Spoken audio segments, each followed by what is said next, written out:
اس کے بعد پھر آگے اس رکوع میں اللہ تعالیٰ نے جنگ کرنے کے حوالے سے کچھ ہدایات ارشاد فرمائی ہیں مسلمانوں کو۔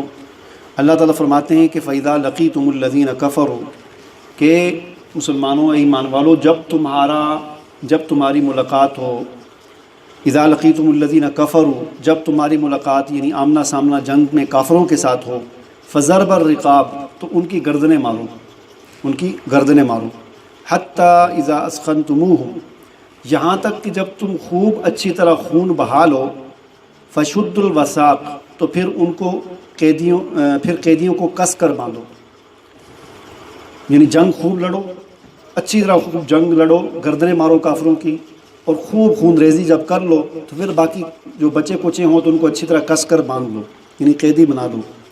اور پھر قیدی بنانے کے بعد فَإِمَّا مَنًّا بَعْدُ وَإِمَّا فِدَاءً، پھر بعد چاہے تو احسان کرو چاہے فدیہ لے کر چھوڑ دو، حَتَّى تَضَعَ الْحَرْبُ أَوْزَارَهَا، یہاں تک کہ جنگ ختم ہو جائے۔ ذَلِكَ، فرمایا کہ یہ تمہارے کرنے کا کام ہے اب، یعنی مکہ میں جو تمہارے کرنے کا کام تھا وہ کچھ اور تھا، اب تمہارے کرنے کا کام یہ ہے، یہاں مدینہ میں آنے کے بعد اب تمہارے کرنے کا یہ کام ہے۔ وَلَوْ يَشَاءُ اللَّهُ لَانتَصَرَ مِنْهُمْ، اور اگر اللہ چاہتا تو خود ہی نمٹ لیتا ہے ان لوگوں سے، اللہ کے لیے کیا مشکل، اللہ خود بھی کافروں کو مار سکتا ہے، لیکن اللہ تمہیں کہتا ہے کہ تم کافروں کو مارو، اس لیے کہ اللہ تمہارا امتحان لینا چاہتا ہے کہ تم اللہ کی حکم کو مانتے ہو یا نہیں مانتے۔ اللہ ویسے تو اللہ خود بھی ختم کر سکتا ہے، وَلَٰكِن لِيَبْلُوَكُمْ، اللہ تمہارا امتحان لینا چاہتا ہے کہ تم ایسا کرتے ہو نہیں۔ وَالَّذِينَ قُتِلُوا فِي سَبِيلِ اللَّهِ فَلَن يُضِلَّ أَعْمَالَهُمْ، اور فرمایا کہ جو لوگ اللہ کے راستے میں قتل کیے جائیں، یعنی اللہ کے راستے میں جنگ لڑتے ہوئے شہید ہو جائیں،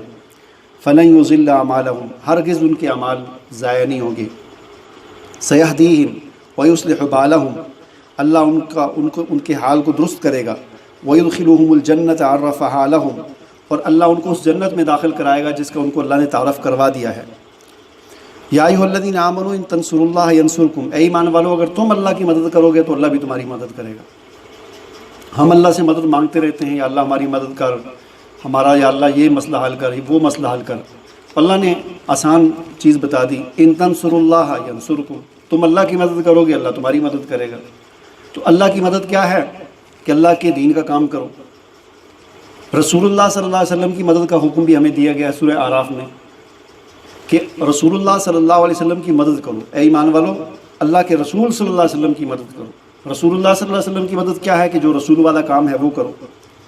اللہ تعالیٰ نے جو ان کی ذمہ داری لگائی تھی، جو ان کا کام تھا، جو 23 سال تک حضور علیہ السلام جو کام کرتے رہے، اور کرتے کرتے اس کام کی انہوں نے اپنی زندگی میں تکمیل کی، اس کام کو مکمل کیا، اور جو باقی بچا تھا اس کو امت کے حوالے کر کے چلے گئے کہ اب یہ میرا کام تم نے کرنا ہے۔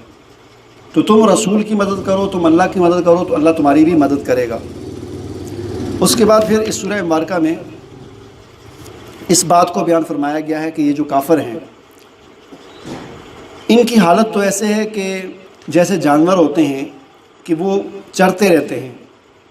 ان کو یہ نہیں پتہ کہ وہ کیا کھا رہے ہیں، کس کا کھا رہے ہیں، کس نے یہ رزق دیا ہے، وہ یہ نہیں سوچتے۔ بکری ہے، گدھا ہے، گائے ہے،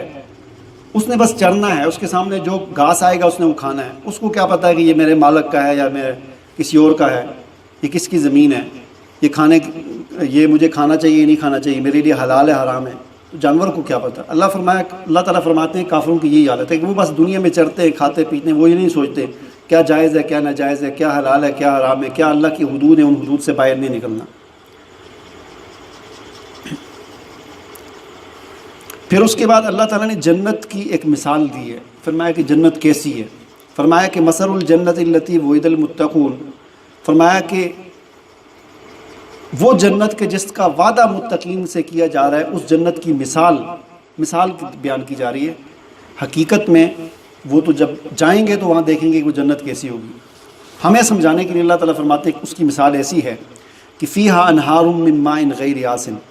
اس میں تازہ پانی کی نہریں بہتی ہیں، وانہار من لبن لم یتغیر طعمہ، اور اس میں ایسے دودھ کی نہریں بہتی ہیں کہ جس کا ذائقہ تبدیل نہیں ہوتا، یعنی تازہ دودھ، وانہار من خمر لذۃ للشاربین، اور اس میں لذیذ شراب کی نہریں بہتی ہیں، لذت دینے والی شراب کی نہریں بہتی ہیں، وانہار من عسل مصفی، اور اس میں صاف شفاف شہد کی نہریں بہتی ہیں، ولہم فیہا من کل الثمرات ومغفرۃ من ربہم، ہر قسم کے وہاں پر پھل ہیں اور مغفرت ہے۔ فرمایا کہ اس جنت کا مستحق متقی انسان کمن ہوا خالد فی النار، اس آدمی کی طرح ہو سکتا ہے کہ جو ہمیشہ جہنم میں رہے گا، وسقوا ماء حمیما، جس کو کھولتا ہوا پانی پلایا جائے گا، فقطع امعاءہم، وہ پانی اس کے اندر جائے گا، اس کی آنتوں کو ہی کاٹ کے رکھ دے گا وہ پانی۔ کیا یہ جنتی اور یہ جہنمی برابر ہو سکتے ہیں؟ تو نہیں برابر ہو سکتے، اللہ کے نزدیک یہ دنیا میں بھی برابر نہیں ہو سکتے، تو آخرت میں بھی یہ کیسے برابر ہوں گے۔